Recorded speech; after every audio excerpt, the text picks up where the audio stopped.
Internal organ बेटा liver हो जाएगा, ठीक है। चलो अब हो गया, अब मैं कोई बात नहीं करूंगी, बहुत मैं बातों में लग गई। चलिए आए फिर, तो लास्ट क्लास में हम क्या पढ़ रहे थे, मैं बातों में लग गई। चलिए आए फिर, तो लास्ट क्लास में हम क्या पढ़ रहे थे, तो हम पढ़ रहे थे ब्लड के बारे में, रुधिर के बारे में। और ब्लड में मैंने आपको पढ़ाया कि जो ब्लड में, हाँ ब्लड में हमें ब्लड में दो चीजें पढ़नी है मैम। एक मैम ब्लड के कंपोनेंट्स पढ़ने हैं, एक मैम ब्लड ग्रुप पढ़ने हैं, ठीक है। मैम आया था मैम विट्रो का मतलब क्या होता है, अभी बताएंगे विट्रो का मतलब क्या होता है, ठीक है। आगे आपको सब समझ में आ जाएगा। मैम डब्ल्यूबीसी इम्यूनिटी प्रोवाइड करता है तो फीवर क्यों होता है, क्योंकि जब डब्ल्यूबीसी नॉन एक्टिव हो जाती है, डीएक्टिवेट हो जाती है, डब्ल्यूबीसी कम हो जाती है तो आपको बीमारियां हो जाती हैं, ठीक है। बस मैम ग्रुप डी में भी आ जाए सारा, हाँ सब आएगा, डोंट वरी, आप पढ़िए अच्छे से, सारा का सारा आ जाएगा, ठीक है। अब मैं कोई आपकी कमेंट सेक्शन में ध्यान देने वाली, तुम लोग बहुत टाइम खराब कर दिया, 20 मिनट खराब कर दिया तुमने ना। चलो देखिए, तो ब्लड को हम हिंदी में बोलते हैं मैम रुधिर, और मैंने आपको बताया कि ब्लड में हमें दो चीजें पढ़नी है। एक साइड हमें पढ़ने हैं ब्लड के कंपोनेंट्स, और एक साइड हमें पढ़ना है कि ब्लड ग्रुप कैसे बनते हैं, और कैसे आप किसको खून दे सकते हैं, किससे खून ले सकते हैं, मम्मी का ये हुआ, पापा का ये हुआ, तो बच्चे का कौन सा ब्लड ग्रुप हो सकता है, कौन सा नहीं हो सकता है, ऐसे बहुत सारे क्वेश्चन। अभी बहुत बड़ा चैप्टर है हमारा। तो ब्लड में हमने क्या क्या पढ़ लिया था मैम, हमने आरबीसी कंप्लीट कर ली थी, उसके बाद मैम हमने डब्ल्यूबीसी स्टार्ट किया था। तो डब्ल्यूबीसी के बारे में जितने भी फैक्ट थे वो मैंने सारे बता दिए। अब बात ये है कि डब्ल्यूबीसी में मैंने आपको लास्ट टाइम पर एक नोट बनाकर लिखवाया कि in case of HIV AIDS WBCs are decreased. इस पॉइंट को मुझे एक्सप्लेन करना था। आप बहुत बार बुक्स में पढ़ोगे कि जब HIV एड्स होता है,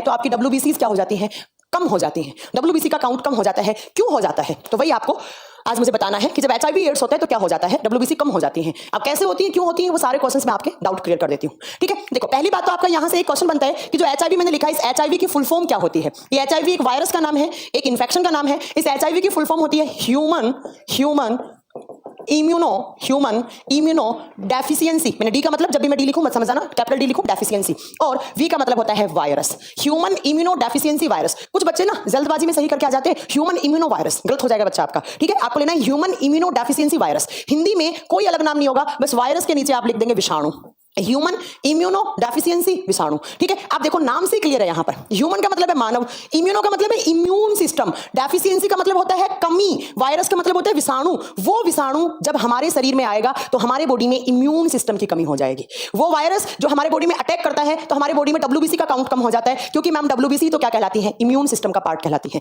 राइट। अब बात आती है मैम एड्स की फुल फॉर्म क्या होती है। तो एड्स की फुल फॉर्म होती है बच्चा acquired immuno deficiency syndrome, acquired immuno deficiency syndrome. ओहो ये क्या हो गया, और सिंड्रोम को आप हिंदी में सिंड्रोम ही बोलते हैं। अब मैम इस फुल फॉर्म का मतलब क्या हुआ, चलो HIV वायरस की फुल फॉर्म तो हमें समझ में आ गई, इसका फुल फॉर्म का मतलब क्या है, ध्यान से सुनो। एक्वायर्ड का मतलब होता है बच्चा अर्जित करना, वो बीमारी जो आप एनवायरमेंट से एक्वायर कर सकते हो, है ना।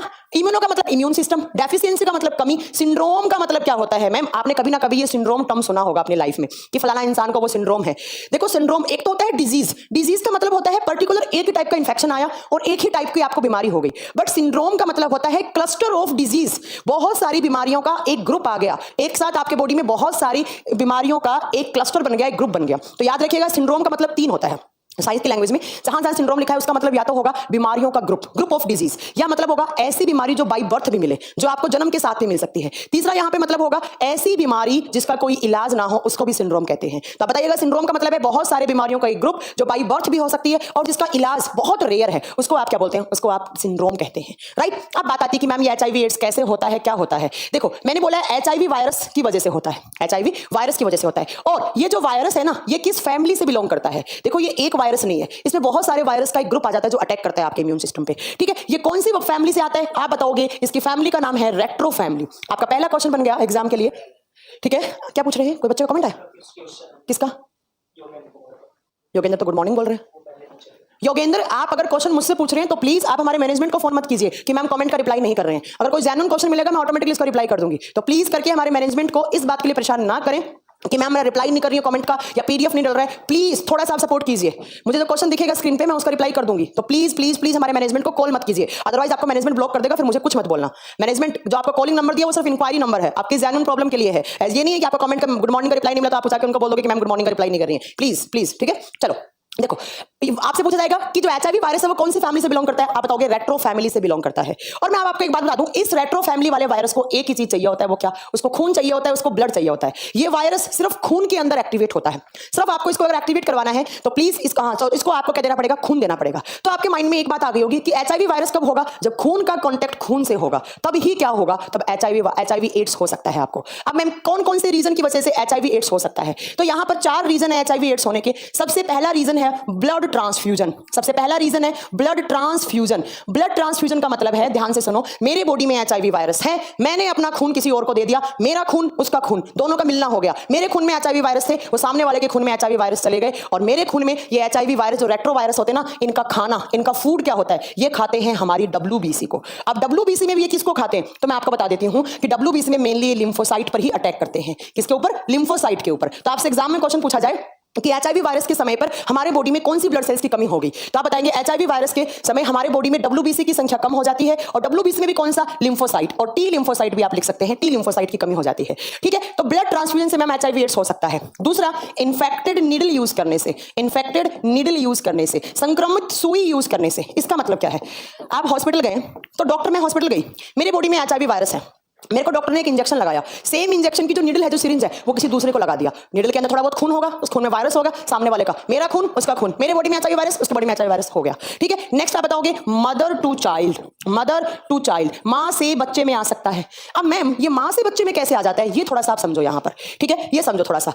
ये मम्मी है, आपने सुना होगा मदर और चाइल्ड के बीच में एक मेम्ब्रेन रहती है, एक झिल्ली रहता है, जिसको आप गर्भनाल बोलते हैं, और जिसको साइंस के लैंग्वेज में नाम दिया जाता है प्लेसेंटा। प्लेसेंटा क्या होती है, जिसको हिंदी में गर्भनाल बोलते हैं आप। वो टिश्यूज की, वो उत्तकों का टिश्यूज का एक झिल्ली, मेम्ब्रेन, जो मम्मी और बच्चे के बीच में होता है, मदर और चाइल्ड के बीच में। मदर मम्मी अपने बच्चे को खाना, पानी, ग्लूकोज, ऑक्सीजन सब कुछ इसी गर्भनाल के थ्रू बच्चे में ट्रांसफर करती है। तो होता क्या है, इस प्लेसेंटा के अंदर एक्चुअली दो फिल्टर रहते हैं, एक इधर एक इधर। ये वाला जो फिल्टर है, इससे आता है ब्लड, मम्मी अपने बच्चे को ब्लड देती है, बट कब देती है? जब वो जाइगोट होता है, जब वो युग्मनज होता है। जब वो युग्मनज है, कहने का मतलब है जब वो 15 से 17 दिन का है, तब मम्मी अपने बच्चे को खून देती है। तो अगर इस स्टेज में मम्मी के ब्लड में एचआईवी वायरस था, तो भैया वो वायरस यहां से आता हुआ किसमें हो जाएगा? बच्चे में हो जाएगा। दूसरी साइड जो फिल्टर है ना, इससे क्या आता है? इससे खाना आता है, इससे पानी आता है, इससे ऑक्सीजन आता है, और इससे खनिज पदार्थ हो गए, पोषक तत्व हो गए, वो सब आते हैं। अब क्या होता है, जैसे ये बच्चा 15-17 दिन का हो जाता है, ये जाइगोट बन चुका होता है, बच्चा तो नहीं, जाइगोट हो गया है, तो ये वाला जो फिल्टर है ना, ये क्लोज हो जाता है। ये ऑटोमेटिकली क्लोज हो जाता है, क्योंकि उसके बाद मम्मी अपने बच्चे को इतना खून दे देती है कि वो कम से कम 1.5-2 महीने सर्वाइव कर ले। देन उस बच्चे के अंदर लीवर बन जाता है, और मैंने आपको बताया था कि जब बच्चा एम्ब्रियोनिक स्टेज में होता है तो खून कहां बन जाता है, तो एम्ब्रियोनिक स्टेज में होता है तो खून कहां बन जाता है, तो उसके लीवर में बन जाता है। ठीक है, बट ये वाला जो फिल्टर है, ये पूरा का पूरा 9 मंथ्स तक ओपन रहता है, और 9 महीने के बाद जब डिलीवरी होती है बच्चे की, तो डॉक्टर इसको यहां से कट कर देगा और इसको यहां से कट कर देगा, मदर अलग, बच्चा अलग। ठीक है, तो आप क्या बताएंगे? आप बताएंगे कि मम्मी और बच्चे के बीच में जो गर्भनाल होता है, जो टिश्यूज, उत्तकों का एक झिल्ली बना हुआ है, उसका प्लेसेंटा बोलते हैं। प्लेसेंटा में 2 टाइप के फिल्टर होते हैं, एक फिल्टर से खून आता है, स्टार्टिंग के 15 से 17 दिन तक मम्मी अपने बच्चे को खून देती है। अगर मम्मी के खून में एचआईवी वायरस था, तो वायरस बच्चे में भी आ सकता है, तो मम्मी से बच्चे में हो गया, बट बाकी का जो फिल्टर है वो 9 महीने तक ओपन रहते हैं, देन डॉक्टर उसको काट देता है। तो ये बात आपको समझ में आ गई होगी। तीसरा कि मदर टू चाइल्ड। नेक्स्ट यहां पर रीजन क्या हो सकता है? नेक्स्ट यहां पर रीजन होता है एचआईवी एड्स होने का क्या, तो आप बताएंगे अगला रीजन है सेक्सुअल कॉन्टैक्ट के थ्रू। सेक्सुअल कॉन्टैक्ट के थ्रू, लैंगिक संपर्क के थ्रू, जो आपकी गैमेट सेल्स हैं, जो आपकी गैमेट सेल्स हैं। गैमेट सेल्स क्या होती है, मैम ने पढ़ाया है आपको। गैमेट सेल होती हैं मैम जनन कोशिकाएं या प्रजनन कोशिकाएं। कौन कौन सी होती हैं? मेल में मैम स्पर्म, शुक्राणु होता है, और फीमेल में ओवा होता है। तो अगर स्पर्म के थ्रू ओवा में आया है, तो आपको हो जाएगा एचआईवी एड्स। तो आप बताओगे शुक्राणु की सहायता से लड़की के शरीर में ओवा के पास आ जाना। ठीक है, तो आप बताएंगे कि इस दुनिया में सिर्फ 4 रीजन है एचआईवी एड्स होने के। कौन कौन सा? तो पहला सुनो आप, कौन कौन सा? पहला है आपका ब्लड ट्रांसफ्यूजन से, एक इंसान ने खून दूसरे को दिया हो गया, इन्फेक्टेड नीडल यूज करने से, मम्मी से बच्चे में, और सेक्सुअल कॉन्टैक्ट के थ्रू, जो गैमेट सेल्स हैं, जो प्रजनन कोशिकाएं हैं, जो शुक्राणु है, जो स्पर्म है, उसके थ्रू भी आ सकता है। सिर्फ इस दुनिया में 4 रीजन है एचआईवी एड्स होने के, इसके अलावा कोई ऐसा कुछ रीजन नहीं है। ठीक है, चलो अब बताती है एचआईवी एड्स कौन से कंट्री में आया था। 1981 में यूएसए में आया था, और इन 1986 में इंडिया में आया था बच्चा। ठीक है, 1981 में यूएसए में और 1986 में इंडिया में आया था। राइट, ये भी क्वेश्चन आ सकता है। अब आपसे पूछे कि अगर वायरस आ गया तो क्या हो जाएगा, आप बताओगे ये वायरस आया रेट्रो फैमिली वाला, ये हमारी डब्ल्यूबीसी पे अटैक करेगा, डब्ल्यूबीसी कम हो जाएंगी, और ये डब्ल्यूबीसी कम हो गई, और डब्ल्यूबीसी में कौन सी? तो टी लिम्फोसाइट, ये टी लिम्फोसाइट। ठीक है, तो ये 4 रीजन है। तो अब आती है कि मैम इसमें सिम्टम्स क्या आएंगे, इस बीमारी के सिम्टम्स क्या है? तो इसके जो लक्षण है ना, वो कोई ऐसा कोई बहुत बड़े लक्षण नहीं है। एक तो आपका वजन कम होना, आपका वेट लॉस हो जाएगा, आपका वजन कम हो जाएगा। दूसरा, आपको भूख नहीं लगेगी, loss of appetite, loss of appetite, आपको भूख लगना बंद हो जाएगा, आप खाना नहीं खा पाओगे, कुछ खाओगे वो भी वॉमिटिंग हो जाएगा, भूख ना लगना, और आपको बहुत तेज बुखार भी रहेगा, हाई फीवर हो जाएगा, और आपके बॉडी में वीकनेस आ जाएगी, कमजोरी जैसे आ जाएगी, और पेट के निचले हिस्से में दर्द भी होगा, है ना। पेट के निचले हिस्से में मतलब एब्डोमिनल वाले पार्ट में, जो पेट का निचला हिस्सा होता है उसको बोलते हैं आप एब्डोमिनल, एब्डोमिनल वाला पार्ट, उसमें आपको दर्द होगा। ये है आपका एचआईवी एड्स के सिम्टम्स। अब आप डॉक्टर के पास गए कि भाई मेरे में ये सिम्टम आ रहे हैं, तो डॉक्टर क्या करेगा? डॉक्टर आपका एक टेस्ट करेगा, जिस टेस्ट के थ्रू पता लगेगा कि आप में एचआईवी वायरस है या नहीं। उस टेस्ट का नाम होता है एलिजा टेस्ट। बहुत बार एग्जाम में क्वेश्चन आता है कि एलिजा टेस्ट कौन सी बीमारी के लिए किया जाता है, आप बताएंगे एचआईवी एड्स। इसका फुल फॉर्म होता है एंजाइम एंजाइम लिंक्ड इम्यूनोसॉर्बेंट ऐसे, हिंदी में कोई फुल फॉर्म नहीं है, इंग्लिश में ही है सिर्फ इसकी। एंजाइम लिंक्ड इम्यूनोसॉर्बेंट ऐसे, एक स्लाइड के ऊपर एंजाइम का एक सॉल्यूशन डाला जाता है, एक सॉर्बेंट डाला जाता है, उसके ऊपर आपका खून डालेंगे, अगर खून में वायरस होगा ये तो उस एंजाइम के साथ बाइंड हो जाता है, फिर उसको आप इलेक्ट्रॉन माइक्रोस्कोप से देखोगे, पता लग जाएगा कि इसमें एचआईवी वायरस है या नहीं है। ठीक है, अब बात आती है कि मैम इस बीमारी का इलाज क्या है, तो मैं बता दूं इस बीमारी का कोई इलाज नहीं है, इंडिया के पास नहीं, किसी भी कंट्री के पास इस बीमारी का इलाज नहीं है। अब अगर आपको एचआईवी एड्स है तो आपको मरना तो है, हो सकता है आप 1 साल में मरो, आप 1.5 साल में मरो या 2 साल में मरो, ठीक है, कोई इलाज नहीं है इसका। बट हाँ, डॉक्टर एक ड्रग देगा आपको जो आपको रेगुलर खानी है, ड्रग का मतलब है हैवी डोज, जिसका नाम होता है एजिडोथाइमिडीन। अब ये जो टैबलेट खाई है ना आपने, ये इलाज नहीं है एचआईवी एड्स का, इससे थोड़ा बहुत आपका इम्यून सिस्टम स्ट्रांग रहेगा बस, बाकी इलाज नहीं है कि और कोई इन्फेक्शन ना हो। तो ये आपका आप याद रखेंगे कि ये आपका ड्रग दी जाती है, पर ये कोई इलाज नहीं है, इलाज तो किसी भी कंट्री के पास नहीं है। हो सकता है इन फ्यूचर में कुछ आए ऐसा, बट अभी तक तो WHO ने कुछ ऐसा नहीं किया है कि किसी कंट्री के पास इसका इलाज है, कोई इलाज नहीं है। ठीक है, तो देखो आपको एग्जाम के पॉइंट ऑफ व्यू से आपके कितने सारे क्वेश्चन बन गए। पहला क्वेश्चन आपका बना कि एचआईवी वायरस की फुल फॉर्म क्या, एड्स की फुल फॉर्म क्या, किस फैमिली से, रेट्रो फैमिली से, किस कंट्री में आया था, यूएसए में, देन इंडिया में 1986 में, रीजन होने के 4, उसके बाद पूछे कौन सी ब्लड सेल्स कम हो जाती हैं, WBC में कौन सी, टी लिम्फोसाइट, फिर पूछे आपसे इसके लक्षण, ये टेस्ट कौन सा करते हैं, ये कौन सी दवाई देते हैं, ये आपके सारे एग्जाम के पॉइंट ऑफ व्यू से आपके सारे क्वेश्चन हो गए। अगर आपने डीडी नेशनल पे, दूरदर्शन पे एक ऐड देखा हो, बहुत दिन पहले आते थे कि एक ऐड आता था, साथ खाना खाने से, उठने से, बैठने से एचआईवी एड्स नहीं होता। यस, ये बहुत एकदम 100% ट्रू बात है कि साथ खाना खाने से, उठने से, बैठने से एचआईवी एड्स नहीं होता। एचआईवी एड्स कब होगा, जब एक इंसान का खून दूसरे इंसान के खून से मिलेगा, तब जाकर आपको एचआईवी एड्स होगा। तो जिनको एचआईवी एड्स है आप उसके साथ घूमिए फिरिए, आप उनका जूठा भी खा सकते हैं, आप उनसे हैंडशेक कर सकते हैं, आपको एचआईवी एड्स नहीं होगा। ठीक है, ये आप याद रखिएगा। ओके, चलो विशाल कह रहे हैं मैम स्टार्टिंग में धूप में बैठने से ठीक हो सकता है, नहीं ये सब रूमर्स हैं बच्चा, ऐसा बोलते हैं कि धूप में वायरस नॉन एक्टिव हो जाते हैं, ऐसा कुछ भी नहीं है। ठीक है, तो ये आप याद रखिएगा कि एचआईवी वायरस को सिर्फ एक ही चीज चाहिए, वो चाहिए ब्लड, और ब्लड के अंदर क्या चाहिए, आपकी WBC चाहिए, तभी वो ग्रो कर सकता है। तो आप याद रखिए जब एचआईवी वायरस होता है तो क्या होती है, आपकी WBC कम हो जाती है, WBC का काउंट कम हो जाता है, आपका इम्यून सिस्टम कमजोर हो जाता है। ये आपका एचआईवी से क्वेश्चन थे जो मैंने आपको बता दिए। चलो अब चलें, तो आपका WBC कंप्लीट हो गया। WBC में याद रखिएगा कि जब एचआईवी एड्स होता है तो मैम जूठा खाने से भी हो सकता है क्या, नहीं हो सकता। जूठा खाना खाओगे तो कौन सा खून खा रहे हो आप उसका, जब आप उसका खून पियोगे, खून पीते हैं क्या आप लोग, अगर खून पिएंगे तो भले हो सकता है। मैम हाईएस्ट प्रेजेंट इन, अच्छा एक बच्चा पूछ रहा है कि मैम किस कंट्री में ज्यादा है, तो ऐसा कहा जाता है साउथ अफ्रीका साइड ज्यादा है एचआईवी पेशेंट्स, तो याद रखिएगा। ठीक है, चलो अब आपकी WBC कंप्लीट हो गई। अब नेक्स्ट आएंगे आप प्लेटलेट्स पे, नेक्स्ट लिखेंगे आप तीसरी प्लेटलेट्स, जिसको आप बोलते हैं बिंबाणु, या प्लेटलेट्स। एक था RBC, एक था WBC, अब हमारा स्टार्ट हुआ है। मैम क्या मच्छर के काटने से हो जाता है क्या, नहीं बच्चा, मान लो मेरे को मच्छर ने काटा, फिर आपको मच्छर ने काटा, तो नहीं होगा। क्यों, क्योंकि मच्छर का जो सलाइवा है ना, मच्छर के ऐसा कहा जाता है मच्छर के मुंह के अंदर, सलाइवा के अंदर बहुत ज्यादा स्ट्रॉन्ग एंजाइम्स होते हैं, तो नहीं हो सकता। ठीक है, मैम ब्लड को बदला जा सकता है, बेटा ये प्रैक्टिकली पॉसिबल नहीं है कि 100% आप ब्लड बदल दो, क्योंकि 100% ब्लड बदलने के लिए आप अपना निकालोगे, दूसरे का ब्लड डालोगे, तो जो बीच में गैप है ना, उतने गैप में आपके बॉडी में ऑक्सीजन ट्रांसपोर्टेशन नहीं हो पाएगा, तो नहीं हो पाएगा। ठीक है, चलो देखिए नेक्स्ट है आपका प्लेटलेट्स को साइंस की लैंग्वेज में बोलते हैं थ्रोम्बोसाइट्स। तो आप पहला क्वेश्चन लिखेंगे यहाँ पर, it is also known as thrombocytes. जैसे RBC को हमने एरिथ्रोसाइट्स बोला था। दूसरा, हाँ हीरा आपका आंसर है, यस ठीक है। दूसरा एचआईवी से RBC पे इफेक्ट होगा क्या, नहीं एचआईवी से ऐसे RBC तो इफेक्ट नहीं होती है, बट धीरे धीरे आपका सारा खून खराब होने लग जाता है, इतने ज्यादा वायरस आ जाते हैं, इतना अटैक हो जाता है वायरस का कि खून खराब होना स्टार्ट हो सकता है। ठीक है, चलो माँ के दूध में नहीं, माँ के दूध से नहीं आएगा एचआईवी एड्स, अगर मम्मी अपने बच्चे को फीडिंग करा रही है तो नहीं आएगा, दूध में वायरस थोड़ा ना आएगा। तुम भी यार कैसी बातें कर रहे हो, अब तुम फालतू क्वेश्चन पूछ रहे हो, है ना। चलो है ना, चलो हाँ, इंडिया में सबसे ज्यादा डायबिटीज के पेशेंट्स हैं, ये तो सही बात बोली किसने बोली। ठीक है, मच्छर को भी एचआईवी हो सकता है, नहीं होता है मच्छर को एचआईवी का वायरस है ना, वो नॉन एक्टिवेट हो जाता है मच्छर के सलाइवा वगैरह में। ठीक है, चलो अब आप ज्यादा बातें मत करो। मैम एक किताब में 7 से 10 दिन WBC का लाइफ स्पैन रखा है, लिखा हुआ है, तो बेटा आप उस किताब को पढ़ लो, आप या तो आप मेरे से पढ़ लो या आप उस किताब को पढ़ लो, एक ही काम हो सकता है एक बारी में। ठीक है, चलो तो आप लिखेंगे कि प्लेटलेट्स को थ्रोम्बोसाइट्स भी कहा जाता है। आप पहला पॉइंट लिखेंगे, it is also known as thrombocytes.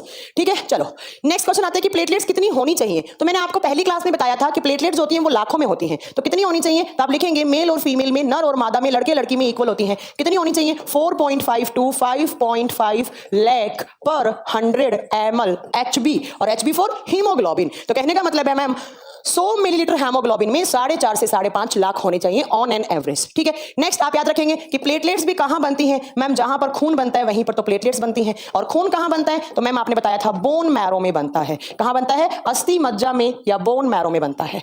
Next ma'am ये बोन मैरो में बन जाएंगी, फिर कितना दिन सर्वाइव करेंगी, आप बताओगे कि इनका जीवन काल जो होता है, लाइफ स्पैन, जीवन काल 8 से 10 दिन का होता है। इनका जीवन काल 8 to 10 डेज का होता है। अब कुछ बुक्स में लिखा होता है 1 से 1.5 वीक, तो हो तो गया 1 से 1.5 वीक, है ना। चलो याद रखिएगा 1 से 1.5 वीक तक ये सर्वाइव करती हैं, जो भी इनका काम होता है वो काम करती हैं। अब क्या होती है मैम, उसके बाद इनका ब्रेकडाउन हो जाती है, ये डेड हो जाती है, इनकी मृत्यु हो जाती है, और डेड कहीं नहीं, खून में ही मर जाती है, थोड़ी बहुत मरती है, ज्यादा मरती भी नहीं है। और फिर आपसे पूछे कि इनका रीजनरेशन कहां होता है, आप बताओगे खून के अंदर ही वापिस रीजनरेट हो जाती है। इनका पुनर्निर्माण भी ब्लड के अंदर हो जाता है, ठीक है। अब आपसे पूछेगा कि जो आरबीसी और डब्ल्यूबीसी और जो प्लेटलेट्स हैं, इनकी क्वांटिटी का रेशियो क्या होता है, इनका संख्या का अनुपात क्या है, आप बताएंगे 600 अनुपात 1 अनुपात 40, ठीक है। ये इन तीनों का क्वांटिटी का रेशियो होता है। अब आपसे पूछ लिया जाए बच्चा कि डब्ल्यूबीसी और प्लेटलेट्स का क्या है, आप ये बता दोगे। आरबीसी डब्ल्यूबीसी का क्या है, आप ये बता दोगे। आरबीसी प्लेटलेट्स का 600 अनुपात 40 हो जाएगा, ठीक है। ये इनकी क्वांटिटी का रेशियो होता है। अब बात आती है कि मैम ये तो आपने बता दिया, इतनी होनी चाहिए, यहां बननी चाहिए, इतने दिन काम करनी चाहिए, और यहां पर मरनी चाहिए, यहां पर वापस बननी चाहिए, ये रेशियो हो गया। अब बात आती है कि मैम इनका काम क्या होता है, ये क्या काम करती हैं, काम क्या होता है इनका, ये काम क्या करती हैं। तो आप नेक्स्ट लिखेंगे फंक्शन, इनका कार्य क्या होता है। इनका काम होता है ब्लड का क्लोट करवाना, या आप लिख सकते हो to stop bleeding, to stop bleeding, रुधिर के बहाव को बंद करना। जब आपको चोट लगती है तो उस जो ब्लीडिंग होती है उसको रोकना, या आप इसको दूसरी लैंग्वेज में लिख सकते हो it helps in blood clotting. ये क्या करवाती हैं, ये रुधिर का थक्का जमाने में सहायक है। क्या करने में सहायक है, रुधिर का थक्का जमाने में सहायक है। तो आप लिखेंगे रुधिर का थक्का जमाना, थक्का जमाना, it helps in blood clotting, ये रुधिर का थक्का जमाने का काम करती हैं। मैम 100% रीजनरेट हो जाती है क्या, नहीं बच्चा, प्रैक्टिकली पॉसिबल नहीं है कि 100% रीजनरेट हो जाए। ओके चलो, अब मैम ये ब्लड क्लोटिंग कैसे करती हैं और क्यों करती हैं, क्योंकि बच्चा इनके पास होते हैं क्लोटिंग वाले सारे के सारे फैक्टर। तो आप लिखेंगे इनके पास क्या क्या होता है, इनके पास होते हैं क्लोटिंग फैक्टर, आप लिखेंगे क्लोटिंग फैक्टर, और हिंदी में लिखेंगे थक्का जमाने वाले कारक, वो सारी चीजें जो थक्का जमाती हैं, थक्का जमाने वाले कारक। बड़ा ध्यान से एक एक पॉइंट को सुनना, बहुत सारे क्वेश्चंस आपके क्लियर होंगे। ये ब्लड क्लोटिंग करवाती है क्योंकि मैम इनके पास क्लोटिंग करवाने वाले सारे के सारे फैक्टर होते हैं, ठीक है। अब मैम क्या क्या होता है, हाँ यस गौरव आपका आंसर है यस, ठीक है। क्या क्या होता है, देखो सबसे पहली चीज होती है इनके पास कैल्शियम, इन प्लेटलेट्स के पास कैल्शियम होता है। और कहां का कैल्शियम, आप बताएंगे बच्चा खून का कैल्शियम। ऐसे तो आपके बालों में भी होता है, नाखूनों में भी होता है, आपकी हड्डियों में भी होता है, आपके दांतों में भी होता है, बट बच्चा आपको ध्यान रखना है कि सिर्फ ब्लड के अंदर जो कैल्शियम है वो ब्लड का क्लोट करवाता है, ठीक है।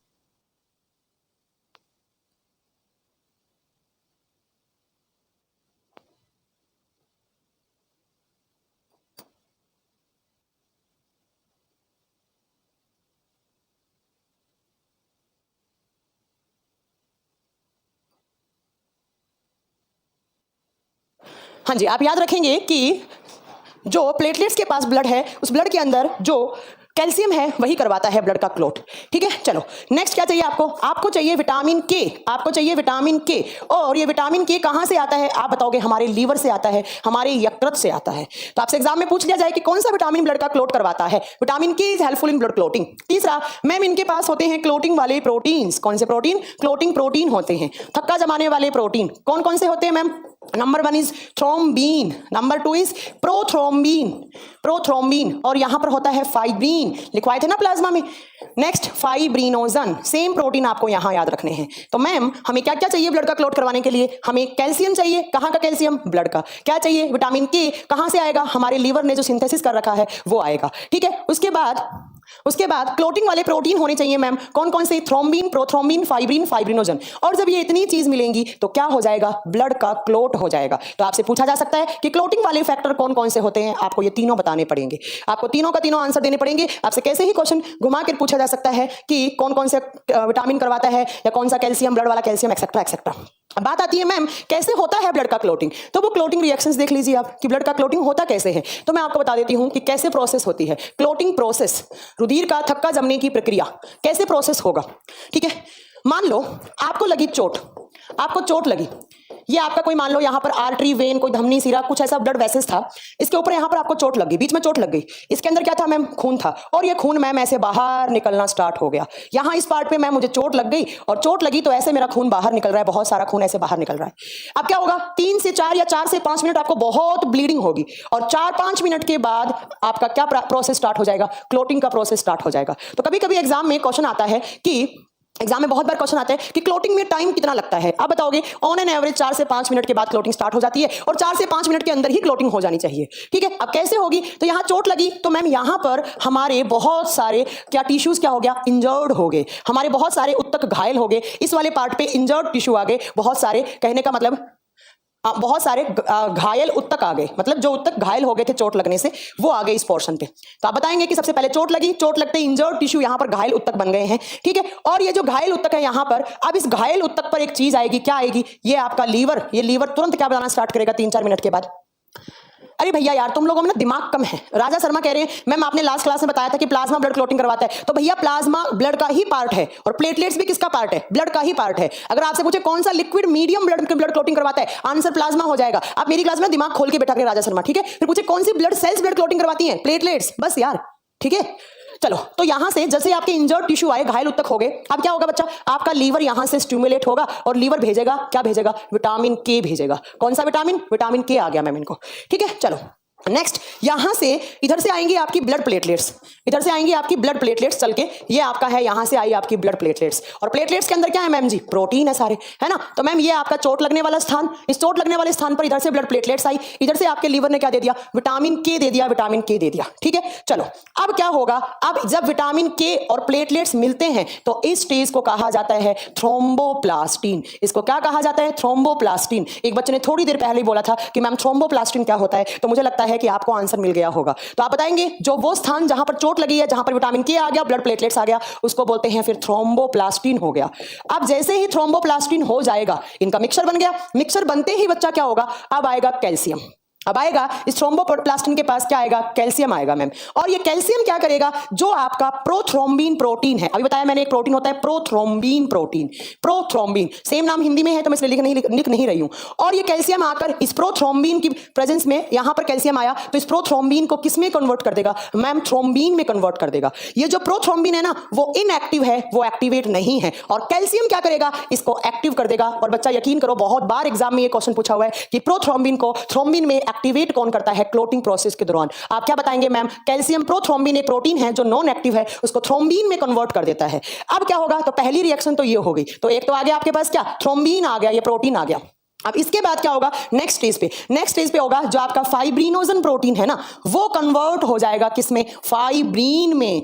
देखो फाइब्रिनोजन प्रोटीन क्या होता है, ये मैम देखो जब बहुत सारे फाइब्रिन मिलते हैं ना, फाइब्रिन एक मोनोमर है, एक एकलक है। आप सुना का बहुलक, एकलक, बहुत सारी एकलक इकाइयां जुड़ती है तो एक बहुलक बनता है, मोनोमर से पॉली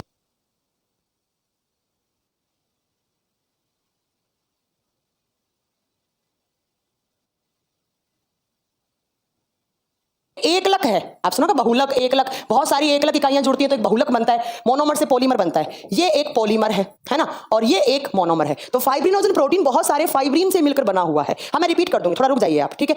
और ये जो फाइब्रिनोजन प्रोटीन होता है ना, वो तो सोल्यूबल है आपके ब्लड के अंदर, और ये इनसोल्यूबल है या ये नॉन सोल्यूबल है, ये अघुलनशील है। तो मैम आप ये कहना चाह रही हैं कि जहां पर चोट लगा उस प्रोसेस पे हमारे पास दो चीजें आ गई, एक ये आ गया, एक ये आ गया, और अब ये दोनों चीज जुड़ेंगी तो जहां आपका ऐसे खून निकल रहा था ना, मान लो ये ब्लीडिंग हो रही थी, इस ब्लीडिंग के ऊपर ऐसे एक जंजाला सा बन जाएगा, ऐसे में जैसे मतलब जाल की फॉर्म में स्ट्रक्चर बन जाएगी, और जो खून बाहर निकल रहा था ये खून का यहां पर ऐसे क्लोट बनकर ये खून यहीं पे रह जाएगा, और इसी को बोलोगे आप ब्लड का क्या बन गया, क्लोट बन गया है। मतलब वो खून जो बाहर निकल रहा था वो वहीं पे रुक जाएगा और आपका अब आगे पर खून बाहर नहीं जाएगा। ये होता है आपका पूरा का पूरा क्लोटिंग का प्रोसेस। अगर नहीं समझ में आया मैं एक बार और रिपीट करती हूं, इसके बाद नहीं करूंगी। देखो कैसे, सबसे पहला मैम ब्लड क्लोटिंग कौन करवाता है, ब्लड क्लोटिंग करवाता है मैम या तो प्लाज्मा वाले प्रोटीन बोल दो या आपके प्लेटलेट्स वाले प्रोटीन, एक ही बात है। क्या होगा मैम, सबसे पहले जहां पर आपको चोट लगी थी उस चोट, ये आपके इंजर्ड टिश्यू है, ये घायल उत्तक है, यहां पर चोट लगी, ऐसे आपको चोट लगी, खून बाहर निकल रहा था, ये आपके इंजर्ड टिश्यू है, इस पोर्शन पे आपको चोट लगी, तो ये आपके घायल उत्तक, यहां से आएंगी प्लेटलेट्स खून के अंदर, भैया खून बाहर निकला तो प्लेटलेट्स भी तो आएंगी बाहर, ठीक है। अब लीवर क्या करेगा, उसी टाइम पर 4 से 5 मिनट के बाद विटामिन के भेजेगा, कहां पर, जहां पर आपके इंजर्ड टिश्यू है, जहां पर आपको चोट लगी है, और जो इंजर्ड टिश्यू प्लेटलेट्स और विटामिन के मिलते हैं तो उसको थ्रोम्बोप्लास्टिन कहते हैं। देन थोड़ी देर के बाद यहां पर कैल्शियम आएगा और कैल्शियम इस प्रोथ्रोम्बिन प्रोटीन को थ्रोम्बिन में कन्वर्ट कर देगा। प्रोथ्रोम्बिन एक्टिवेट नहीं है, थ्रोम्बिन एक्टिवेट है, तो एक तो थ्रोम्बिन हो गया। अब नेक्स्ट रिएक्शन क्या होगा, जो फाइब्रिनोजन प्रोटीन है ना वो फाइब्रिन में टूटने लग जाएगा। ये एक पॉलीमर है, बहुलक है, बहुत सारी फाइब्रिन से ये बना था, तो ये धीरे धीरे इसके फाइब्रिन अलग होंगे और धीरे धीरे जैसे बहुत सारे फाइब्रिन आएंगे तो बच्चा ऐसे जंजाल सा बन जाएगा खून का, और खून का जंजाल को आप क्या बोल दोगे, ब्लड का क्लोट हो गया। क्या हो गया, ब्लड का क्लॉट हो गया। ठीक है, हाँ फाइब्रिनोजन मेन प्रोटीन क्यों हुआ, क्योंकि बच्चा अगर फाइब्रिनोजन प्रोटीन नहीं होता तो ये फाइब्रिन नहीं निकलते बहुत सारे, और जब फाइब्रिन नहीं निकलते तो ये जाल नहीं बनता और ब्लड का क्लॉट नहीं बनता। ठीक है, ये आप याद रखेंगे कि ये क्लोटिंग का पूरा प्रोसेस होता है। कौन कौन से क्वेश्चन बन गए, थ्रोम्बोप्लास्टिन बोलेंगे, कैल्शियम एक्टिवेट करेगा, लीवर से विटामिन के आएगा, इतने सारे प्रोटीन जुड़ेंगे और ब्लड का क्लॉट हो जाएगा, ब्लड का क्लॉट हो जाएगा। ठीक है, ये आपके क्वेश्चन है सारे के सारे कि क्लॉटिंग कैसे होता है, ऐसे होता है बच्चा। टाइम कितना लगता है, मैम कैल्शियम कहां से आएगा, बच्चा कैल्शियम हमारे खून के अंदर ही होता है, बोला ना मैंने, कहां का कैल्शियम, खून का कैल्शियम, आप लोग सुनते नहीं है ध्यान से। ठीक है, चलो ये आपका क्लोटिंग हो जाएगा और क्लोटिंग में टाइम लगता है मैम 4 से 5 मिनट। कितना टाइम लगता है, 4 से 5 मिनट। अब आप में से कुछ बच्चों के दिमाग में पक्का एक चीज आई होगी कि मैम ये क्लोटिंग चोट लगती है तभी क्यों होता है, ये नॉर्मल डेज में क्यों नहीं होता। मान लो मैम कि मेरे बॉडी में ये सारे के सारे क्लोटिंग वाले प्रोटीन हैं और मुझे चोट लगी तो क्लोटिंग हो गया, बट मैम ऐसा क्यों नहीं होता कि हमारे बॉडी के अंदर ही कभी बॉडी के अंदर ही खून जमना स्टार्ट हो जाए।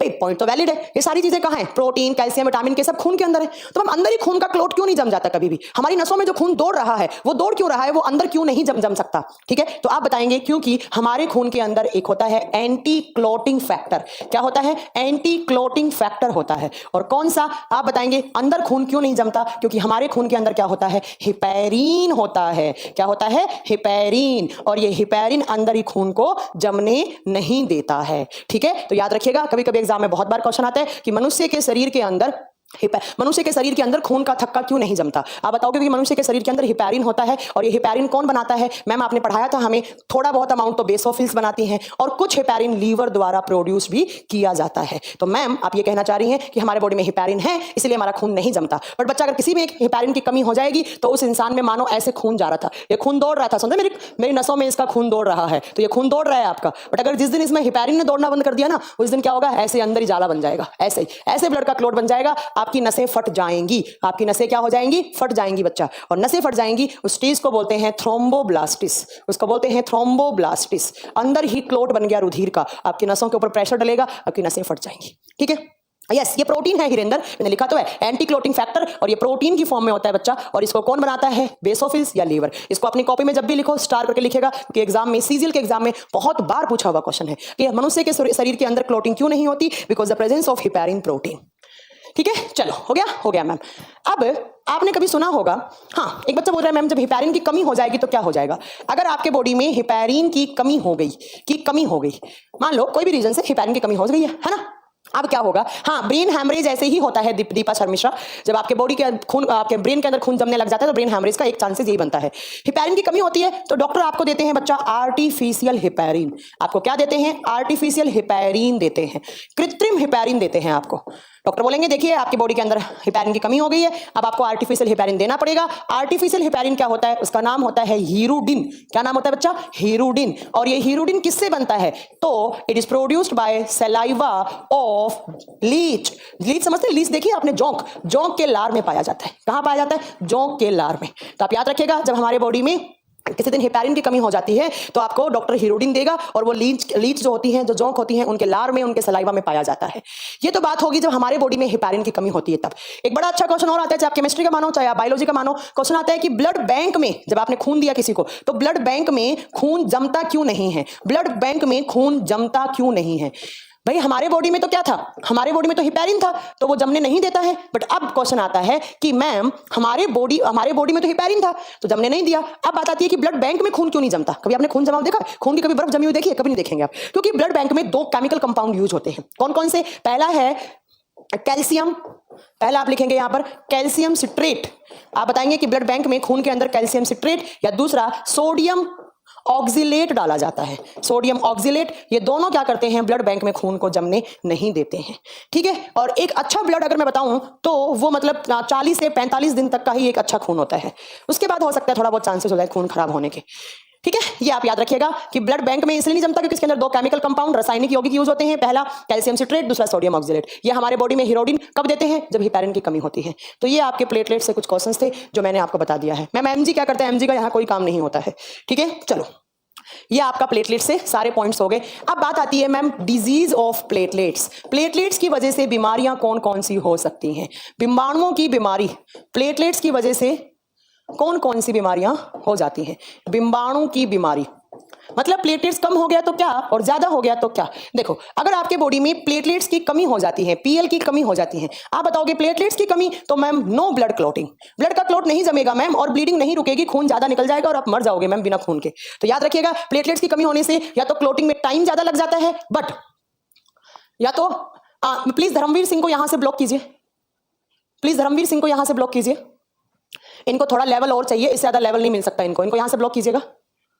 धर्मवीर सिंह मुझे लगता है आप यहाँ के इस कोचिंग इंस्टीट्यूट के लायक नहीं है यहाँ के पढ़ने के, तो प्लीज आपको जहां से लेवल अच्छा मिलता है आप वहां जाकर पढ़ सकते हैं, ठीक है। हमने नहीं कहा था कि यहाँ पर आपको हम पीएचडी करवाएंगे साइंस में, तो आपको अगर आपको लगता है कि यहाँ पर पीएचडी होगी तो वो पीएचडी नहीं होगा, तो प्लीज आप धर्मवीर सिंह को यहाँ से ब्लॉक कर दिया जाए। धर्मवीर सिंह अगर आपने फ्री में बैच लिया 1 रुपए में तो आपका 1 रुपया रिफंड हो जाएगा, अगर आपने कुछ पेमेंट किया है तो वो भी आपको रिफंड हो जाएगा, वो आप मैनेजमेंट से यहाँ से मैनेजमेंट से आप ले सकते हैं, अपना रिफंड वापस ले सकते हैं। अगर फ्री में है तो कुछ नहीं मिलेगा, और अगर आपने कुछ पेमेंट किया है तो वो आपके अकाउंट में रिफंड हो जाएगा, ठीक है। चलो तो याद रखिएगा कि प्लेटलेट्स की कमी से ब्लड का क्लॉट नहीं होता है या ब्लीडिंग रुकती नहीं है। आपको चोट लगेगी तो खून रुकेगा नहीं, ब्लीडिंग रुकेगी नहीं और आपकी डेथ भी हो सकती है। बट दूसरा, अगर मैम प्लेटलेट्स ज्यादा हो जाए तो क्या हो जाएगा।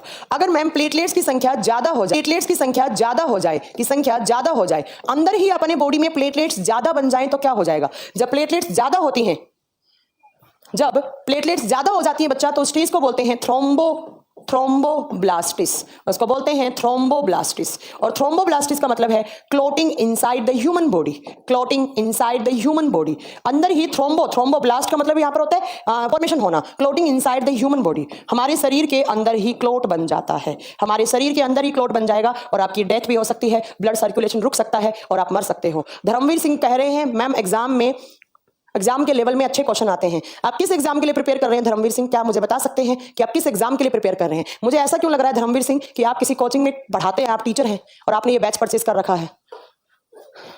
चलो तो याद रखिएगा अगर प्लेटलेट्स की कमी होती है तो आपका ब्लीडिंग रुक जाएगा, ब्लीडिंग रुकेगा नहीं, ब्लड का क्लॉट नहीं बनेगा। अगर प्लेटलेट्स ज्यादा हो जाती है बच्चा तो थ्रोम्बोब्लास्टिस अंदर ही क्लॉट बन सकता है। 2 बीमारियां तो ये हो गई हैं। दूसरा, इसके अलावा तीसरा आप याद रखेंगे एक बीमारी होती है हीमोफीलिया, एक बीमारी होती है हीमोफीलिया।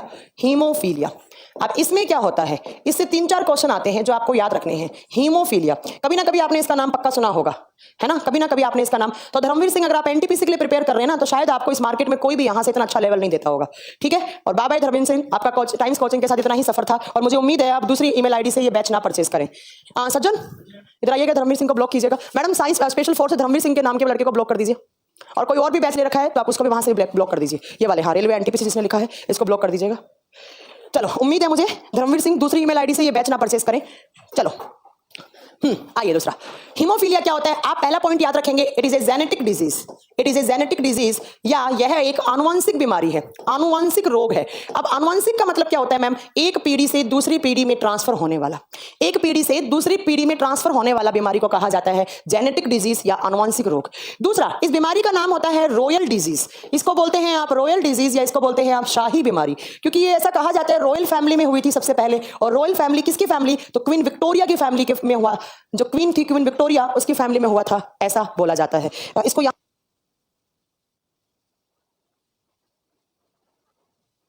अमन कह रहे हैं मैम एक मेरा क्वेश्चन है, मानव की त्वचा को रंग कौन देता है। बेटा मैंने कोई 20 बार बताया होगा मिलेनिन, जब आपको मैंने कोई दूसरे आपने बैच खत्म हुआ होगा उसमें पढ़ा होगा। तो हमारे बॉडी में मिलेनिन क्या होता है, स्किन को कलर देता है, ठीक है। तो आप बताएंगे कि जो हीमोफीलिया है वो एक जेनेटिक डिजीज है, वो रॉयल डिजीज है क्योंकि वो क्वीन विक्टोरिया की फैमिली में हुई थी सबसे पहले। तो भाई आप जानते हैं क्वीन विक्टोरिया तो क्या है ना, रॉयल फैमिली से बिलोंग करती है। तो तीसरा आप याद रखेंगे, इसको क्रिसमस फैक्टर डिजीज भी कहा जाता है, इसको क्रिसमस फैक्टर डिजीज भी कहा जाता है। क्यों कहा जाता है इसको क्रिसमस फैक्टर डिजीज, क्योंकि ऐसा कहा जाता है कि सबसे पहले इस बीमारी के बारे में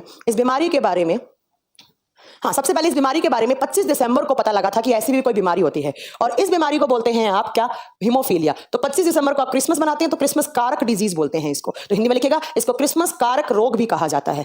अब इस बीमारी में क्या होता है, तो आप बताओगे formation of platelets, formation of platelets is is reduced. इस बीमारी में जेनेटिकली आपके कुछ ना कुछ सेल्स में प्रॉब्लम हो जाती है और जो प्लेटलेट्स होती है ना उनका फॉर्मेशन कम हो जाएगा, उनका निर्माण कम हो जाएगा, या कुछ ना कुछ उनके अंदर डिफेक्ट हो जाएगा और आपकी प्लेटलेट जो है वो ढंग से काम नहीं करेंगी या वो मैच्योर नहीं हो पाएंगी। और आप जानते हैं कि जब इस बीमारी में प्लेटलेट्स का फॉर्मेशन कम हो जाता है, या तो कम या ना के बराबर हो जाता है, मतलब होता ही नहीं है, तो क्या नहीं होगा मैम? प्लेटलेट्स नहीं है तो ब्लड का क्लॉट नहीं बनेगा। तो ऐसे लोगों को मैम जब चोट लगेगी तो मैम उनका बहुत ज्यादा खून बाहर निकल जाएगा और उस इंसान के अंदर खून की कमी हो जाएगी, या उस इंसान को बहुत ज्यादा खून बाहर निकल गया तो उस इंसान की डेथ भी हो सकती है। तो आप याद रखिएगा, आपसे एग्जाम में क्वेश्चन पूछा जाएगा वो कौन सी बीमारी है जिसमें ब्लड का क्लॉट नहीं बनता है, आप बताएंगे वो हीमोफीलिया है। क्यों नहीं बनता? क्योंकि कुछ ना कुछ जेनेटिकली डिफेक्ट हो जाता है डीएनए या क्रोमोसोम में इस बीमारी में, और उस इंसान की प्लेटलेट्स की मात्रा कम हो जाती है या उस इंसान में ब्लड का क्लॉट नहीं बनता है। इसीलिए इसको बोलते हैं हीमोफीलिया। क्या बोलते हैं इसको?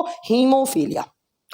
ठीक है, हाँ, बनते ही नहीं है, ना के बराबर, ये थोड़े बहुत बन जाते हैं तो वो मैच्योर नहीं हो पाते हैं, ये आप याद रखिएगा। चलो, तीनों बीमारी याद रखिएगा। कम होने से क्या होगा, ज्यादा होने से क्या होगा, बिल्कुल ही नहीं बनेंगी तो क्या होगा। ठीक है, चलो नेक्स्ट क्या आती है। नेक्स्ट आपने एक नोट डालकर आपको एक पॉइंट लिखना है। In case of dengue and malaria, dengue नहीं होता है, डेंगू होता है वैसे ही। In case of dengue malaria platelets are decreased. Dengue and malaria platelets की संख्या घट जाती है या प्लेटलेट की संख्या कम हो जाती है। आपने सबने सुना होगा जब हमें डेंगू मलेरिया होता है तो डेंगू में तो बेसिकली प्लेटलेट्स ही कम होती हैं, बट मलेरिया में प्लेटलेट्स के साथ साथ आपका थोड़ा बहुत आरबीसी भी कम हो जाती हैं। ठीक है, तो आप याद रखिएगा in case of dengue and malaria platelets are reduced.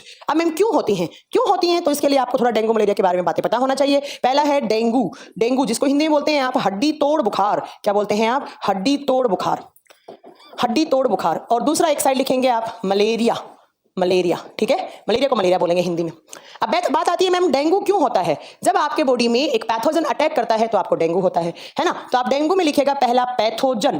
Pathogen को हिंदी में बोलते हैं रोगजनक। ये पैथोजन होता क्या है? वो मेन इंफेक्शन जो बाहर से आता है और आपके बॉडी में अटैक करता है और आपको बीमारी करता है, उसको आप बोलते हो पैथोजन। उसको आप क्या बोलते हो? पैथोजन। तो जरा बताइएगा डेंगू में पैथोजन कौन कौन होता है? आप बताएंगे एक वायरस होता है। और कौन सा वायरस? अर्बो वायरस, अर्बो विषाणु। आपसे पूछे डेंगू के पैथोजन का नाम, अर्बो वायरस। अब ये अर्बो वायरस किसके अंदर रहता है? वो इसका वेक्टर बन जाएगा, वो इसका वाहक बन जाएगा। और ये किसके अंदर रहता है? एक मच्छर के अंदर। और कौन सा? Female Aedes aegypti. Female Aedes aegypti. तो याद रखिएगा कि एक मच्छर के काटने से डेंगू होता है, बट क्यों होता है? क्योंकि इस मच्छर के अंदर एडीज इजेप्टी, ये फीमेल स्पीसीज है मच्छर की, मादा एडीज इजेप्टी।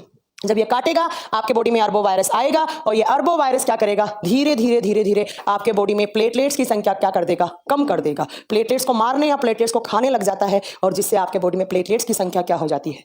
कम हो जाती है। तो दो क्वेश्चन बन गए आपके डेंगू वाले। अब आइए जरा मलेरिया पे। मलेरिया के टाइम पर क्या होता है? देखो, मल का मतलब होता है बैड। मलेरिया, मल का मतलब होता है बैड, और बैड मतलब खराब, दूषित, और एरिया का मतलब होता है एयर।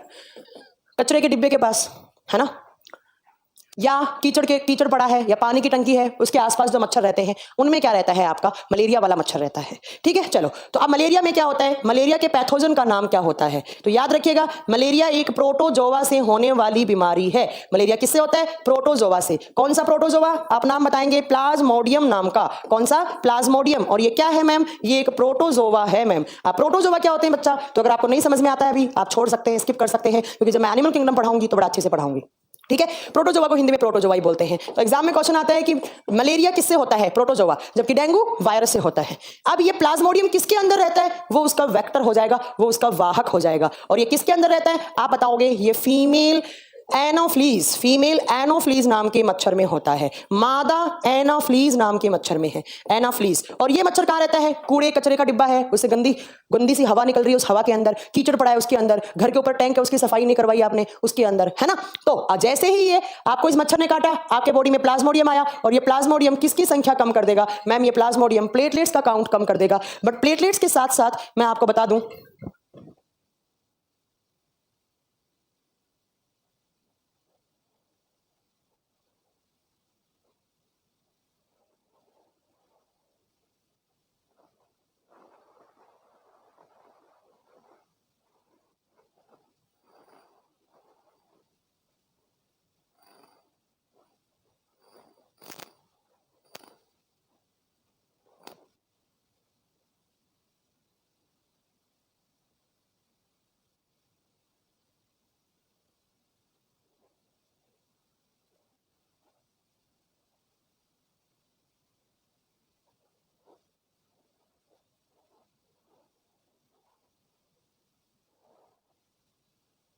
हाँ जी, तो आप याद रखिएगा कि ये जो मच्छर कहाँ रहता है, कचरे के डिब्बे में रहता है, और क्या करेगा ये, तो आप बताएंगे कि ये प्लेटलेट्स और प्लस आरबीसी का काउंट भी कम कर देता है। याद रखिएगा, डेंगू के टाइम पर सिर्फ प्लेटलेट्स की संख्या कम होती है, बट यहाँ पर आरबीसी एंड प्लेटलेट्स दोनों का काउंट कम हो जाता है। तो याद रखिएगा, in case of dengue and malaria platelets are decreased, है ना, प्लेटलेट्स की संख्या क्या हो जाती है, कम। अब आप ना एक बात सुन रहे होंगे, मैम ने यहां पर भी फीमेल मच्छर लिखा, यहां पर भी फीमेल मच्छर रखा, तो मैम क्या फीमेल मच्छर ही काटती है, मेल मच्छर नहीं काटते हैं क्या?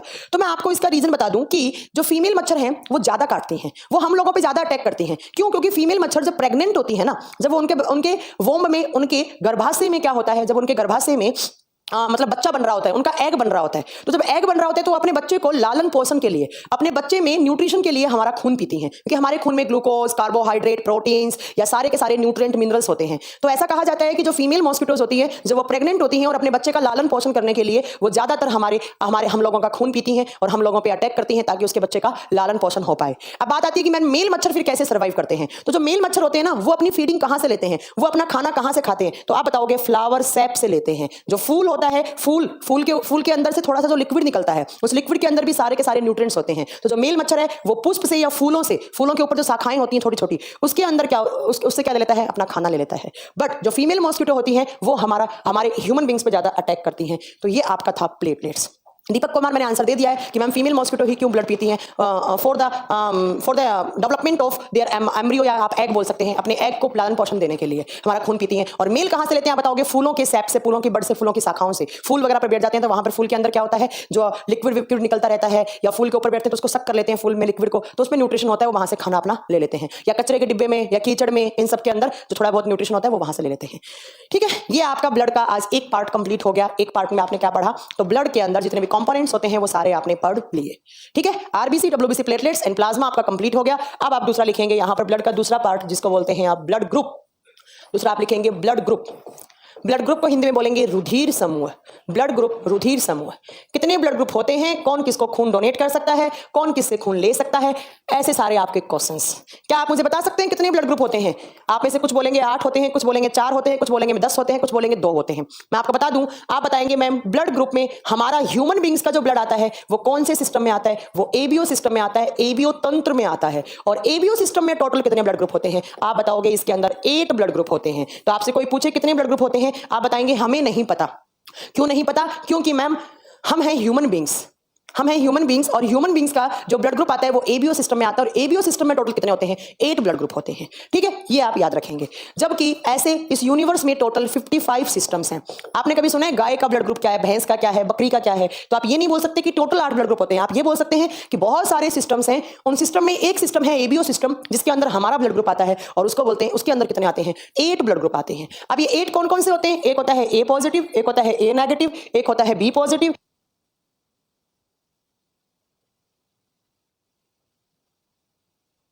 आप बताएंगे एक ए पॉजिटिव, एक ए नेगेटिव, एक बी पॉजिटिव, एक बी नेगेटिव, एक ए बी पॉजिटिव, एक ए बी नेगेटिव, एक ओ पॉजिटिव, एक ओ नेगेटिव। ये 8 ब्लड ग्रुप हैं। अभी आपको देखने हैं कि कैसे बनेंगे ब्लड ग्रुप।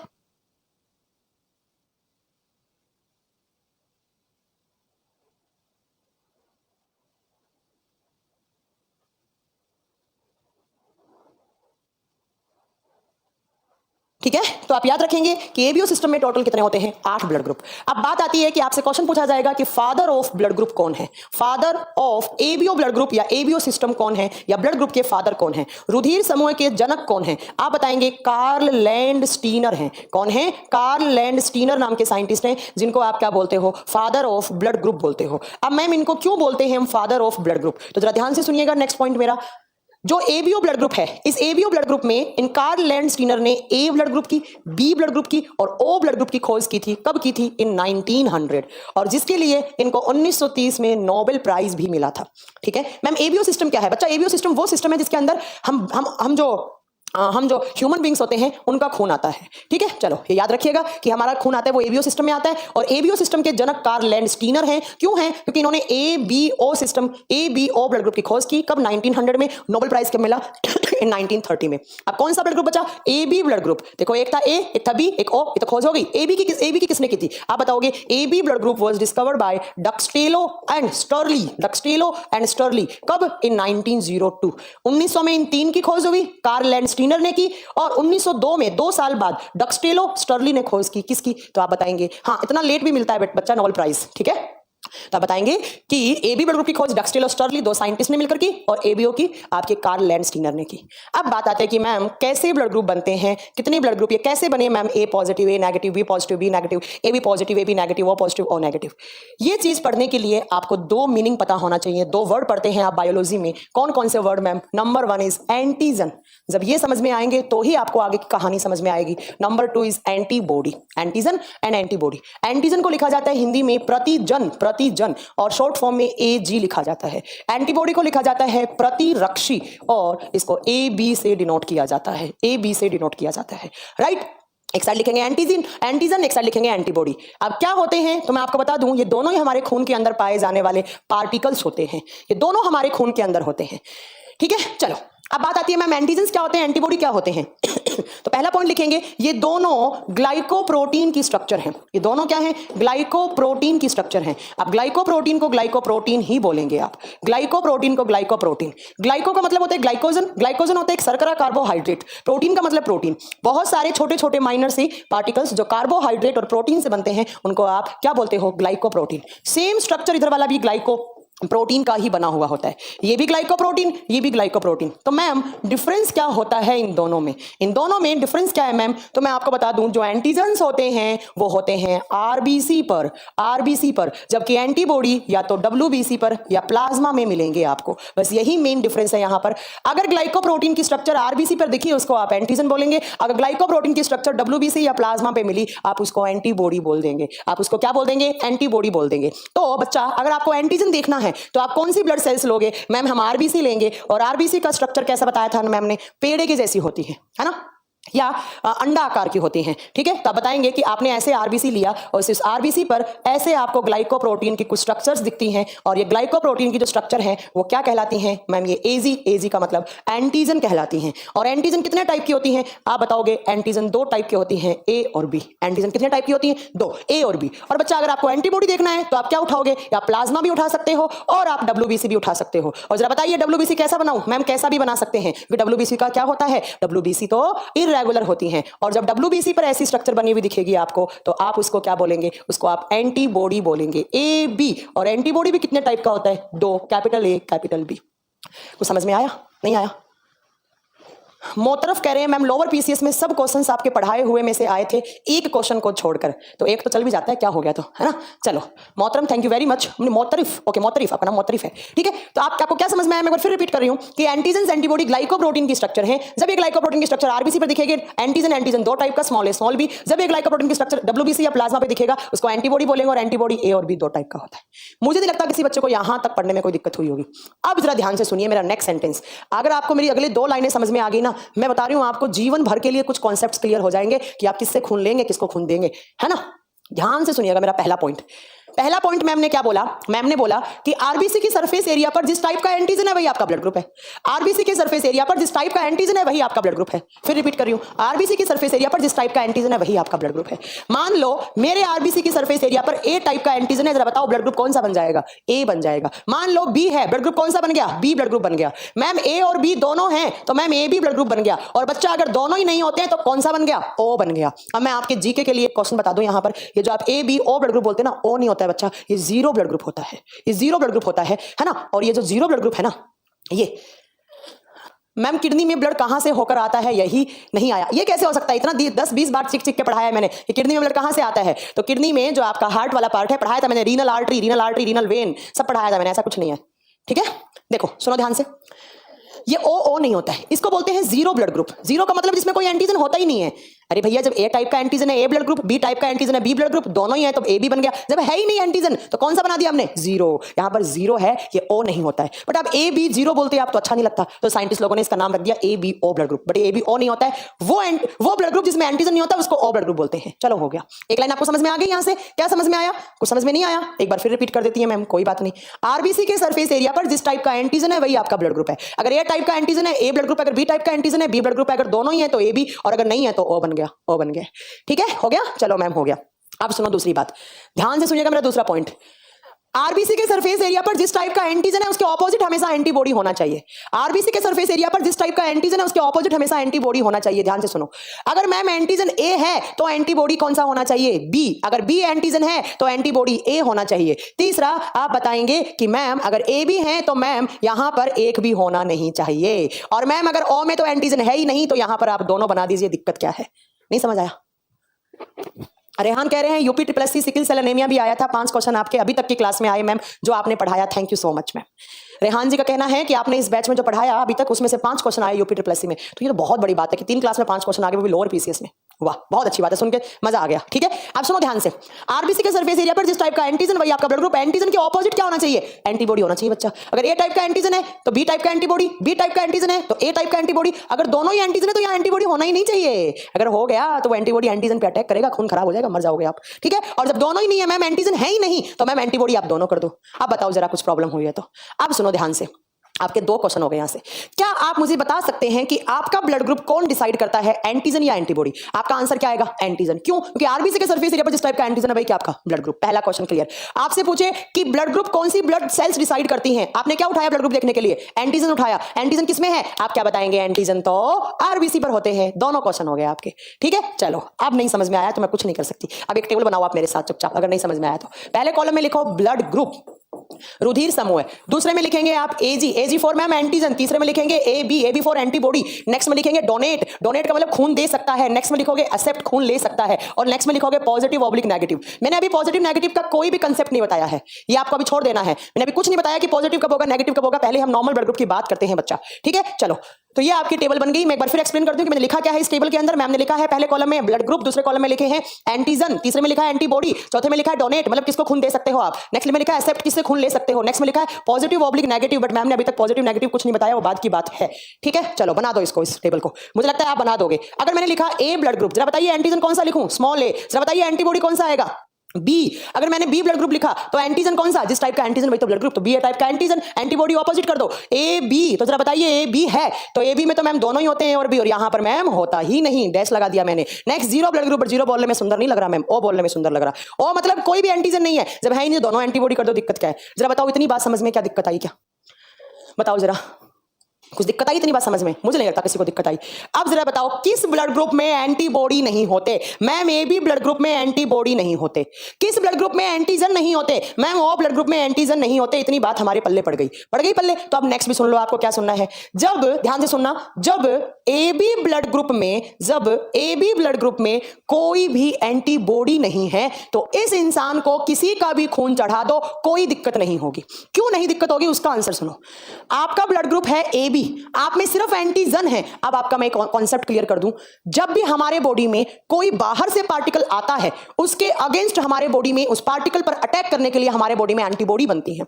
जब भी कोई हार्मफुल एलिमेंट आता है बाहर से तो हमारे बॉडी में एंटीबॉडीज बनती हैं। तो मैंने यहां पर बोला कि ए बी ब्लड ग्रुप में कोई भी एंटीबॉडी नहीं है। जब मैम कोई ए बी ब्लड ग्रुप में एंटीबॉडी है ही नहीं अटैक करने के लिए तो इसको किसी का भी खून चढ़ा दो, एंटीबॉडी है नहीं तो वो अटैक क्यों करेंगी। इसीलिए ए बी ब्लड ग्रुप को आप बोलते हो यूनिवर्सल रिसीवर ब्लड ग्रुप। क्या बोलते हो? Universal receiver, सर्वग्राही। सर्व का मतलब सबसे ग्राही, मतलब खून लेने वाला। जरा ध्यान से सुनो मैम, जब भी बाहर से कोई एंटीजन या खराब पार्टिकल आते हैं तो हमारे बॉडी में एंटीबॉडी बनने लग जाती है खून में, और वो एंटीबॉडी उस बाहर से आए हुए एंटीजन पर अटैक करती है। But ma'am A B blood group में कोई एंटीबॉडी है नहीं तो अटैक कोई कर नहीं सकता। इसीलिए ए बी ब्लड ग्रुप को यूनिवर्सल रिसीवर, सर्वग्राही, खून, सबसे खून लेने वाला। अब जरा आइए ओ में। ओ में क्या नहीं है? एंटीजन नहीं है। तो भैया ओ को आप किसी का भी खून दे दो, ओ का खून किसी को भी चढ़ा दो, जब एंटीजन गया ही नहीं तो एंटीबॉडी अटैक करेंगी ही नहीं। तो जरा बताओ इसको क्या बोल दोगे आप? Universal donor blood group. क्या बोल दोगे? यूनिवर्सल डोनर, सर्वदाता रुधिर समूह है। बताओ कुछ समझ में आया? चलो मैं एक बार फिर रिपीट करती हूं। आरबीसी के सरफेस एरिया पर जिस टाइप का एंटीजन वो आपका ब्लड ग्रुप, एंटीजन के ऑपोजिट हमेशा एंटीबॉडी होना चाहिए। और मैम बाहर से एंटीजन आते हैं तो हमारे बॉडी में एंटीबॉडी बनते हैं और एंटीबॉडी से एंटीजन पे अटैक करते हैं और इंसान मर जाता है। ठीक है, उसके खून का क्लॉट हो जाता है, अंदर ही खून की कोएगुलेशन हो जाता है या खून का एक्यूमुलेशन हो जाता है, खून क्रिस्टल की फॉर्म में जम जाता है, खून इंसान का खराब और इंसान मर जाता है। ठीक है, बट मैम जब ए बी में कोई एंटीबॉडी है ही नहीं तो अटैक कहां से करवाओगे? तो इसको किसी का भी खून दे दो, कोई दिक्कत नहीं होगी। इसलिए यूनिवर्सल रिसीवर। और ओ में जब एंटीजन जाएगा ही नहीं तो भैया इसका खून किसी को दे दो तो कोई दिक्कत नहीं। तो जरा बताइए यूनिवर्सल डोनर, यूनिवर्सल रिसीवर का कॉन्सेप्ट समझ में आया कि नहीं आया? ठीक है मैम जी, एंटीजन को कैपिटल अक्षर से लिखा है बुक में, गलत है क्या? ऐसा कुछ नहीं है, आप इसको कैपिटल देखो, ऐसा कुछ नहीं है कि ए को कैपिटल लेटर से लिखोगे बी को लिखोगे, बस ये डिफरेंस क्रिएट करना है आपको, एक को स्मॉल लेटर में लिख दो, एक को कैपिटल लेटर में लिख दो, कोई दिक्कत नहीं, आप इसको कैपिटल लेटर में लिख दो, इसको स्मॉल लेटर में लिख दो, ऐसा कुछ भी नहीं होता है, ये कहीं पर कोई यूनिवर्सल ट्रूथ नहीं है, किताब में लिख दिया उसको ए, उसको बी, इसको कैपिटल लेटर से स्मॉल लेटर में, आपको समझ में आना चाहिए बस, ठीक है। चलो अब जरा मुझे एक बात बताओ, आप डोनेट और रिसीव वाले कॉलम में मुझे ऐसा क्यों लग रहा है कि आप ये दोनों कॉलम अपने आप बना लोगे? कैसे नहीं बना पाओगे? ये देखो, अब बड़ा आराम से बना लोगे, डोनेट वाला कॉलम और नेक्स्ट आप रिसीव वाला कॉलम, किसको खून दे सकते हैं? ध्यान से सुनिएगा, मैंने बोला कि ए बी क्या है? यूनिवर्सल रिसीवर, सबसे खून लेने वाला, तो ए बी के रिसीव वाले कॉलम में लिख दो मैम ऑल। ऑल का मतलब क्या है? ये सबसे खून ले सकता है, ए से, बी से, ए बी से, ओ से, ठीक है, सबसे खून लेने वाला है, यूनिवर्सल रिसीवर है, तो मैम ये क्या बन गया? ऑल। ओ सबको खून दे सकता है, तो ओ के डोनेट वाले कॉलम में ओ लिख दो, किस किस को? ए को, ओ को, बी को और ए बी को, सबको खून दे सकता है, कोई दिक्कत नहीं है ना। चलो अब ध्यान से सुनो, ए वाला किस किस को खून दे सकता है? ए वाला एक तो ए को देगा, एक यूनिवर्सल रिसीवर कौन है? ए बी, तो ए वाला ए बी के लिए क्या बन गया? डोनर बन गया मैम, तो ये एक तो ए को दे सकता है, एक बी को दे सकता है, बी वाला बी को दे सकता है, ए बी को दे सकता है, बट ध्यान से सुनिएगा, ए बी वाला खून लेगा तो सबसे लेगा, बट जब ए बी खून देगा सिर्फ ए बी को ही देगा, इसको स्टार कर लीजिएगा, इसको स्टार कर लीजिएगा, इसको स्टार कर लीजिएगा। नेक्स्ट सुनो ध्यान से, जब ए वाला खून रिसीव करता है तो एक तो ए वाला ए से ले लेगा, एक ओ क्यों? यूनिवर्सल डोनर है, बी वाला बी से ले लेगा, ओ से ले लेगा, और ए बी तो सबसे ले सकता है, बट ओ वाला जब खून रिसीव करता है तो सिर्फ किससे करता है? ओ से ही करता है। ये आपका टेबल बन गया जो आपकी किताबों में लिखा हुआ होता है, आपको कभी समझ में नहीं आता है। मुझे लगता है कि मैंने बहुत अच्छे से आपको समझाया, नहीं समझ में आया एक बार और सुन लो, ए बी यूनिवर्सल रिसीवर जब खून लेगा सबसे, जब खून देगा तो ए बी को ही देगा, ठीक है। ओ यूनिवर्सल डोनर, खून देगा सबको देगा, खून लेगा तो ओ से ही लेगा, बाकी आप बना लोगे। पॉजिटिव नेगेटिव अभी की बात नहीं है, वो हम आपको अगली क्लास में समझाएंगे, तभी आपको समझ में आएगा, ठीक है। इतनी बात, आपको कोई डाउट हो तो आप मुझसे पूछ सकते हैं। अभी की क्लास में जितना मैंने पढ़ाया, आप जरा बताइए कुछ समझ में आया या नहीं आया, जल्दी बताएं।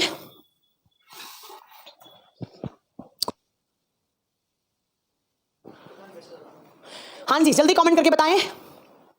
मैम कहीं आप ही तो नहीं यूपी ट्रिपल सी का पेपर सेट कर रही हैं? 4 क्लास से पढ़ाया हुआ 5 क्वेश्चन आया था, ऐसा नहीं है अमन, हमारे हम इतनी बड़ी पहुंची हुई चीज़ थोड़ी ना कि हम यूपी ट्रिपल सी का पेपर ही सेट कर देंगे। मैम 8 क्लास में बायो पढ़ी थी, बायो पढ़ने में सर मजा नहीं, 3 क्लास कॉन्फिडेंस आ रहा है, ठीक है हो गया। क्या कह रहे हैं? विट्रो का मतलब? अरे रुक जाओ यार, काम दो मंडल, रुक जाओ, तुम विट्रो सब बताएंगे, तुम इतना क्यों दिक्कत आ रहे हो? कोई दिक्कत नहीं है मैम, सबको समझ में आ गया, ओके। किसी को डाउट हो आप मुझसे पढ़ाए हुए से डाउट पूछो, आगे मत चलो बस आप मुझसे। मुझे बहुत गुस्सा आता है जब कोई बच्चा आगे का डाउट पूछता है, पढ़ा रही हूँ मैं यहाँ पे ब्लड, आप डाउट पूछ रहे हो किडनी के, वो बहुत मतलब टॉलरेट नहीं हो सकता, ठीक है। चलो, आरबीसी के सरफेस एरिया पर जिस टाइप का एंटीजन वही आपका ब्लड ग्रुप, जिस टाइप का ब्लड ग्रुप उसी के ऑपोजिट एंटीबॉडी होना चाहिए, ठीक है। जब हम ब्लड डोनेट करने जाते हैं वहां ब्लड के अंदर वही केमिकल कंपाउंड मिलाया जाता है, मैंने बताया था, sodium oxalate and calcium citrate. थोड़ा प्रॉब्लम आ रहा है, रिवाइज करने पे सही हो जाएगा, ओके आप कर लीजिएगा। मानव में अमीबा कितनी होती है? मैंने कब कहा मानव में अमीबा होती है? मैंने कहा था मानव में अमीबा जैसी डब्ल्यूबीसी होती है। यार तुम लोग पढ़ने में ध्यान तो देते नहीं हो, ठीक है। मैम ओ नेगेटिव 1% में क्यों पाया जाता है? अरे रुक जाओ यार सुरेंद्र, तुम फिर आगे चलने लग गए यार, चल बहुत है तुम लोगों को। अगली क्लास में अभी पॉजिटिव नेगेटिव पढ़ाने दो मुझे, पढ़ाया कहना है कहाँ है मैंने। मैम आरबीसी सोते टाइम पर कम हो जाती है, यस। जब आप पहाड़ी एरिया पे जाते हो तो आपकी आरबीसी 10% बढ़ जाती है, जब रात को सोते तो आरबीसी 5% कम हो जाती है। क्यों कम हो जाती है रात को सोते समय 5%? क्योंकि रात को आपके बॉडी को रेस्ट का मूड, आपकी बॉडी रेस्ट कर रही है, आपके टिश्यूज सेल्स रेस्ट कर रही है, और जब टिश्यूज रेस्ट कर रहे हैं तो आरबीसी क्या लेकर आता है? ऑक्सीजन। रात को आपको एनर्जी की रिक्वायरमेंट कम रहती है, इसीलिए आपके बॉडी में आरबीसी कम हो जाती है, ताकि कम ऑक्सीजन आए और कोई दिक्कत नहीं है, ठीक है। बहुत अच्छा समझ में आया। मैम मॉस्किटो कितने प्रेजेंट होते हैं? आई डोंट नो आप क्या कहना चाह रहे हैं। डेंगू को हड्डी तोड़ बुखार क्यों कहते हैं? हड्डियों में बुखार आ जाता है, हड्डियों में जॉइंट्स में दर्द होता है इसलिए। और बताइए जरा। मैम मैं स्टेट पीसीएस की तैयारी कर रही हूँ, उसमें आएगा ना इससे? यस बिल्कुल आएगा, स्टेट पीसीएस में क्यों नहीं आएगा, जनरल साइंस में आएगा ही आएगा। साइंस एंड टेक अलग होता है बच्चा, ठीक है। प्लेटलेट्स बनना बंद हो जाए तो कौन सी बीमारी होती है? बता दो दिया। प्लेटलेट्स अगर बनना ही बंद हो रही है बचपन से, जन्म से ही, तो वो हीमोफीलिया कहलाएगी। मैम एंटीजन की फॉर्मेशन कैसी दिखाई देती है? ऐसा सी सा बना हुआ दिखता है, सी सा, सी, ठीक है। मैम पहली बार हमको आपकी क्लास में हर चीज याद हो जाता है, ओके। मैम आप बहुत डीप पढ़ा रहे हो, फिर वो एक बच्चा आया था बीच में कि मैम आप ऊपर ऊपर से पढ़ा रहे हो। ऐसे ही बच्चे इस दुनिया में है ना। मैम एक बार फिर यूनिवर्सल, चलो मैं बता देती हूँ, एक बच्चा कह रहा है मैम वापस कॉन्सेप्ट रिपीट करो। देखो बच्चा, ए बी में क्या नहीं है? ए बी में एंटीबॉडी नहीं है, तो भैया जब एंटीबॉडी है ही नहीं तो अटैक कहां से करवाएगा ये? तो इसको किसी का भी खून दे दो, कोई दिक्कत नहीं है ना। और ओ में एंटीजन नहीं है, जब ओ का किसी को भी दे दो कोई दिक्कत ही नहीं है, हो गया खेल।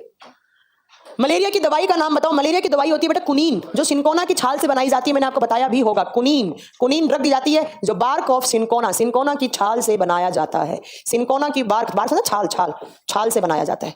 और कुछ एक बारी में कितना ब्लड डोनेट किया जा सकता है? डिपेंड करता है आप में कितना आ रहा है। अगर आप लड़के हो तो एक बारी में 2 से 3 यूनिट भी खून डोनेट कर सकते हो। मैं बहुत अच्छा पढ़ा रही हूँ, ऐसे पढ़ाना। यस बीपीएससी में लड़ेगा क्वेश्चन। यार तुम कौन सी लैंग्वेज बोल? लड़ेगा मतलब क्या? लड़ाना है क्वेश्चन को आपस में, है।